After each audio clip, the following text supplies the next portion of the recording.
अब अपन देखते हैं कि जो नवजात बच्चा होता है या नवजात पशु होता है, तो उस नवजात पशु को उसकी एज के अकॉर्डिंग आहार दिया जाता है, और उसकी एज के अकॉर्डिंग निम्न प्रकार का आहार है जो नवजात बच्चे को उपलब्ध करवाना चाहिए।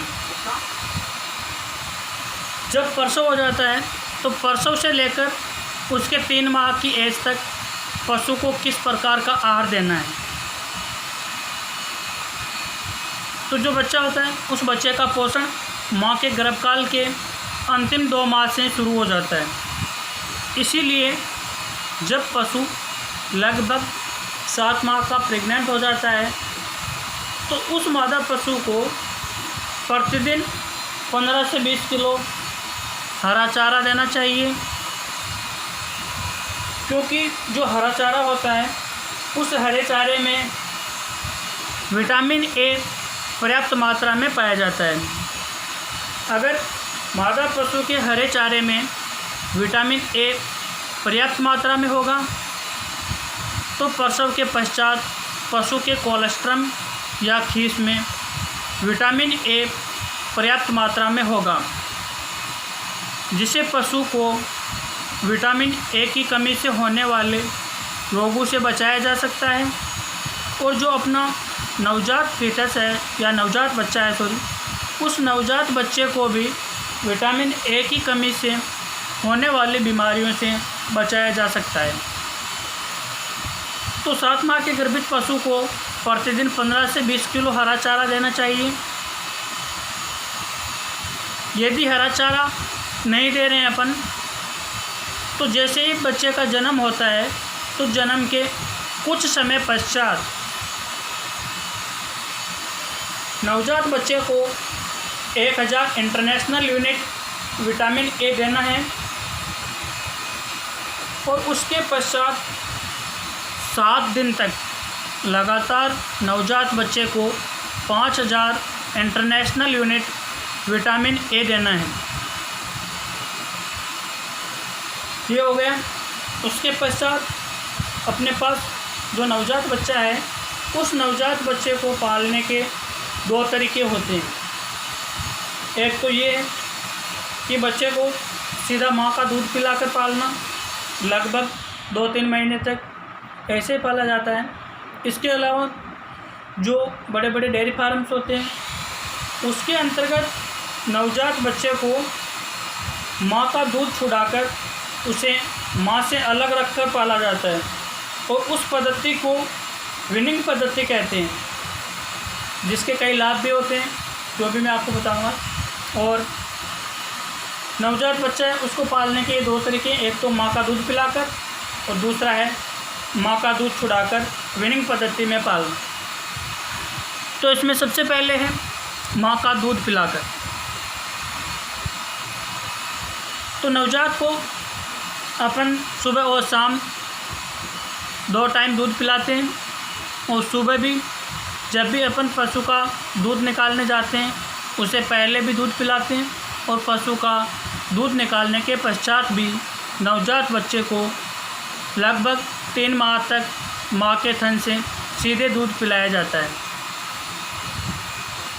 क्योंकि लगभग 3 महीने तक जो पशु का रूमन है वो डेवलप नहीं होता है। इसलिए वो छोटा बच्चा है जो घास वगैरह नहीं खा पाता है। लगभग 27-28 दिन के लगभग उसका रूमन है जो डेवलप होना शुरू हो जाता है, तो वो निबिंग क्रिया को शुरू कर देता है। घास के 1-2 पत्ते हैं जो चुन कर खाना शुरू कर देता है।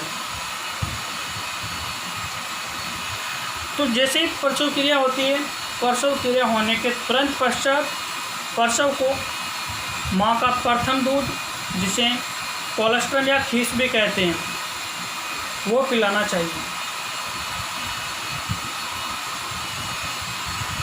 ये कोलेस्ट्रम या खीस पिलाना चाहिए।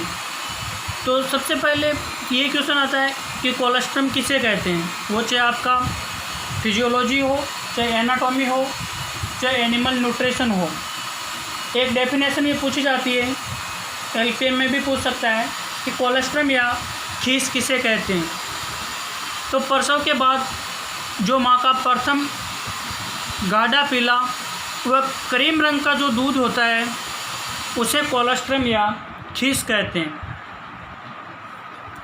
और जो अपना कोलोस्ट्रम होता है उस कोलोस्ट्रम में 17% प्रोटीन होती है, जबकि नॉर्मल दूध में 3.5% प्रोटीन पाई जाती है। और जो नवजात बच्चा होता है उसके डेवलपमेंट के लिए सबसे ज़्यादा प्रोटीन की आवश्यकता होती है, और वो प्रोटीन अपने को कोलोस्ट्रम या खीस से मिलता है, क्योंकि कोलोस्ट्रम में 17% प्रोटीन पाई जाती है। और कोलोस्ट्रम को कभी भी गर्म नहीं करना चाहिए, क्योंकि इसके अंतर्गत 17% प्रोटीन पाई जाती है जो गर्म करने पर फट जाती है। इसके अलावा कोलोस्ट्रम या खीस में एंटीबॉडी, इम्यूनोग्लोबुलिन जैसे IgA, IgG, IgM और इसके अलावा विटामिन A, विटामिन D एवं विटामिन E के साथ साथ कई प्रकार के मिनरल्स जैसे कैल्शियम, फास्फोरस, मैग्नीशियम, आयरन आदि उपस्थित होते हैं। और ये सभी एंटीबॉडी, इम्यूनोग्लोबुलिन, विटामिन, लवण ये है जो उस नवजात पशु को बीमारियों से लड़ने की शक्ति प्रदान करते हैं और नवजात पशु का इम्यून सिस्टम मजबूत बनाते हैं, ताकि पशु को जल्दी से किसी प्रकार की बीमारी नहीं हो। इसके अलावा जो अपना कोलोस्ट्रम पशु का प्रथम दूध होता है, जिसको कोलोस्ट्रम या खीस बोलते हैं, वो लग्जेटिव या दस्तावर होता है। लग्जेटिव का मतलब है कि ये जो पशु का गोबर होता है उसको आसानी से बाहर निकालने में सहायक होता है। तो नवजात पशु के आंतों में उपस्थित जो मल होता है उस मल को म्यूकोनियम कहते हैं। आपको पूछ ले कि म्यूकोनियम किसे कहते हैं, तो नवजात की आंतों में उपस्थित मल को म्यूकोनियम कहते हैं, जिसे कोलोस्ट्रम या खीस बाहर निकालने में सहायक होती है। जैसे ही नवजात पशु को कोलोस्ट्रम या खीस पिलाते हैं तो वो पशु प्रथम गोबर, जिसे म्यूकोनियम कहते हैं, वो करता है, और जिसके अंतर्गत काफ़ी बदबू भी आती है।